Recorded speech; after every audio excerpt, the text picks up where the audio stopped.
Guys, literally, I cannot make this up. I was told to go get a boob job. My final story is quite possibly the weirdest thing to ever happen to me working in retail.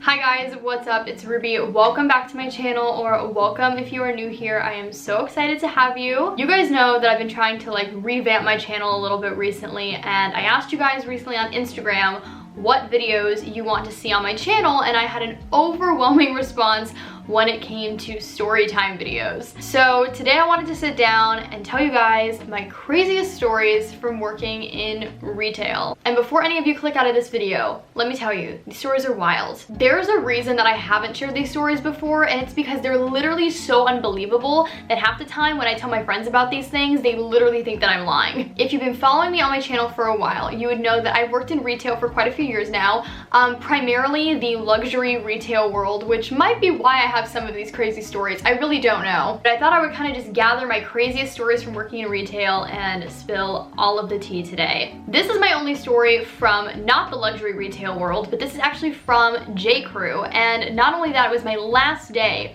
working at J.Crew. I only worked at J.Crew / Madewell for about a month, but I absolutely loved it. My managers were amazing, my coworkers were super sweet, and for the most part it was a pretty chill retail environment. But of course, on my last day, the gremlins were out to play. So I was working the register, and it's literally my last day. I think I had 2 hours left to my shift, and then I was gonna take myself out to a nice dinner with my boyfriend and celebrate. Because the reason I left J.Crew is I got a job at a very famous luxury retail store, but we'll get to that later. Anyway, so I'm working the register, and there are 2 women in line. And they're lined up one behind the other, so it wasn't like they were both standing next to each other. So I say, okay, next please step down, and both of the women step forward at the same time. First of all, that isn't how a line works, and secondly, I could just tell something was about to go down. So the woman who was technically second in line obviously had no recollection that she was second in line, and basically looks at the other woman and was like, I'm gonna need you to take a step back. And the lady who was actually first in line then says, actually I think you need to take a step back because I was first. At that point, literally, it goes from 0 to 100 in a matter of 0.2 seconds. These ladies start screaming at each other. I try and calmly interfere, ma'am, you were actually first, maybe you were second, if you could just take a step back, this really won't take a long time. They don't want to hear it. They're screaming. I grab my walkie-talkie out of my pocket.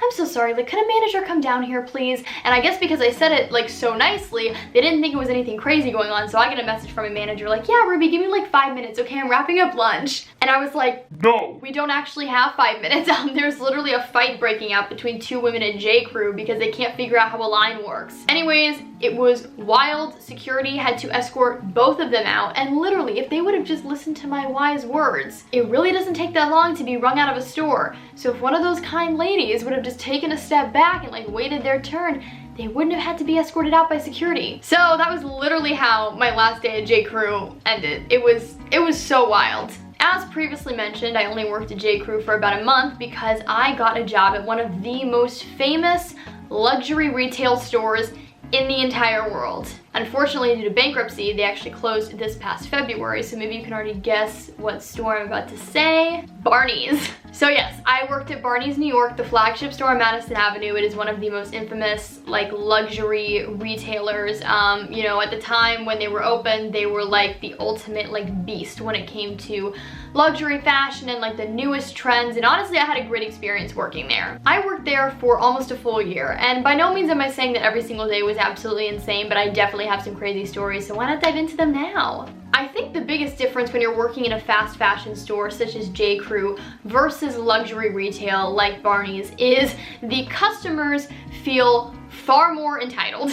And obviously this is not all customers. I am kind of exaggerating this for comedic purposes. Customers feel that they can kind of just say anything and everything that is on their mind. And the women especially, I found their favorite game was let's guess what work you've had done and what work you want done. It doesn't take more than a couple seconds to notice that I have a fairly lean build. I am a proud 32A. It's not like there's nothing there, but there's not much there. However, I really do love my body. I'm very confident in my body and I like the way I look. However, like I said, the women at Barney's definitely felt like they could tell me what they thought I should have done or what I wanted to have done. It was a really fun game. I had not one, not two, but 3 women on 3 separate occasions if I was considering getting a boob job and if I wanted the name of their plastic surgeon. Guys, literally, I cannot make this up. I was told to go get a boob job. Honestly, looking back, I just laugh at these stories, but like in the moment, you can imagine me completely like deer in the headlights, like, what?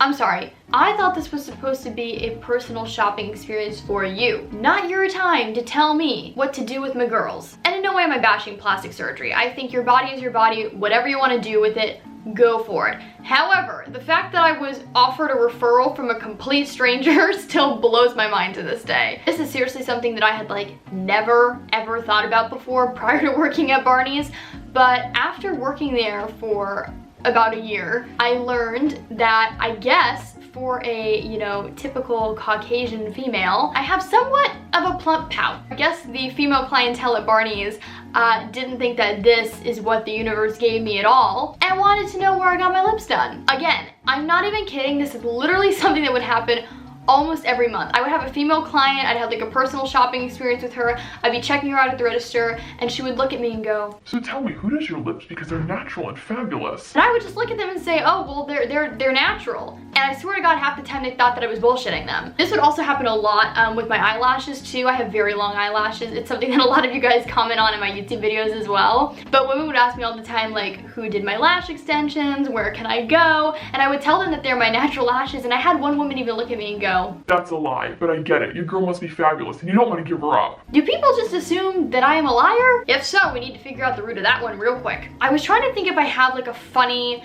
story when it comes to shoplifting, and I really don't have one that was like shoplifting specific, but I do have a story about a woman who was very clearly trying to pull some sort of con on us. So the floor of Barney's that I like primarily worked on, my home base, was women's developing designer. So we had like high-end clothing and we also had some fine jewelry on our floor as well. I would say like the prices of the jewelry ranged from like $1,000 to, we had a couple pieces up there that were like $14,000. And actually we had a couple pieces that were even more. So anyways, this lady comes in one day like dressed to the nines, and she was like, hi, it was around Christmas time, and she was like, hi, I need to buy some jewelry for friends and family. And I said, great, I can definitely help you, because I knew that I didn't have like another client until about 2 hours later. So I spent like an hour with this lady going through all the jewelry cases, picking out jewelry, necklaces, earrings, bracelets, literally everything. And in luxury retail, you're usually working on a commission, meaning I get a small percentage of everything that I sell. So, you know, she's picking up like thousands and thousands and thousands of dollars worth of jewelry, which wasn't rare for working at Barney's. So I'm thinking, oh my God, great, I'm gonna take home like a fantastic check this week. And I'm not thinking anything weird, because seriously, some of my clients that I had at Barney's racked up crazy totals. I had a client once that spent $30,000 with me. So we get up to the register, I start ringing everything up, and I start packing everything into like little jewelry boxes. All of a sudden, this lady does a complete 360 and turns into, just becomes unlike anything I've ever seen before. She starts moving around the boxes, moving around the jewelry. She's like, wait, how much is this? No, I'm sorry, can you do a price check for me? Is there any way that you can adjust and make it like $1,000 lower? First of all, Barney's like never had sales, and if you shop at Barney's, you knew.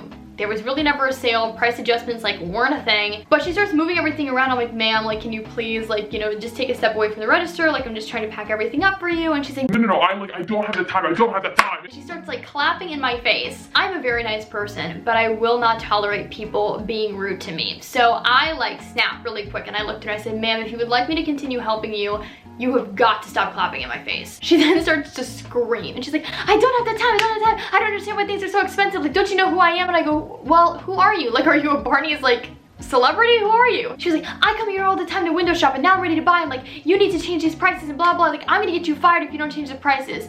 All of a sudden, I don't know what's going on. This woman's yelling at me. Finally, I calmly explain to her after like multiple co-workers have come up and been like, ma'am, like, we don't know what you're trying to do here, but we know it's some sort of scam because you keep asking for price adjustments. You're trying to slip jewelry into your purse. At one point, she tried to hide a pair of earrings behind her, and I was like, ma'am, I can see the earrings behind you. Finally, I think she realized that like none of us were gonna do what she wanted, and she literally just like stormed I was like, one day when I have the time, I'm coming back and you're getting fired. I was like, okay, bye-bye. My final story is quite possibly the weirdest thing to ever happened to me working in retail. It was a super slow day at Barney's. I didn't have any like personal shopping clients or anything. So, you know, on days like that when it's just super slow, this was towards like right before Barney's was filing for bankruptcy. We could tell like something was up because business was just super slow. Anyways, so me and all my coworkers are just kind of like circling the floor waiting for like anybody to walk in just so we can grab them and hopefully make a sale. And this older woman walks up onto the floor and she was like, she came up to me and she said, hi, I'm looking for some like basic t-shirts. Where can I find them? So I took her over to the section, like again, very sweet old lady, probably like in her late 60s, early 70s. Pick out a ton of t-shirts and said, okay, come with me. Like we're gonna go to the dressing room.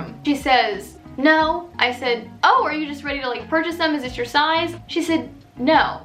I don't use dressing rooms. This elderly woman then proceeds to take off the top that she was wearing, bra exposed, and try on all 6 t-shirts in the middle of the floor. All I'm saying is thank God it wasn't a busy day because this one would have given everybody on the floor a show. And obviously everybody is beautiful, you know, this is not me body shaming at all, but I just didn't need to see that. I mean, she was truly exposed and she might have still had a bra on, but her bra was sheer. I don't know any other way to say it. Oh my God. Literally, she tried on all 6 shirts in the middle of the floor, and it wasn't like I just stood there and let it happen. Like I kept trying to say to her, oh, you know, we have like 4 more shirts, so why don't we make it in the dressing room? And she's like, no, sweetheart, it's fine. I'm fine. If you're fine, I'm fine. And I'm just thinking, oh my God, please, this is the last time that I need a manager or anybody of like higher up authority walking onto the floor right now. She ended up buying like all 6 shirts though, so I guess that's a win. So those are my craziest stories from working in retail. I definitely have a couple more that I could share. So if you would like a part 2 to this video, be sure to comment down below and give this video a big thumbs up. Please subscribe if you haven't already. It would mean the world to me. Follow me on all my social media networks. Links are always in the down bar below. I hope you guys are having an awesome day, night, afternoon, whenever you all are watching this video, and I will talk to you guys in my next one. Okay? Bye everybody!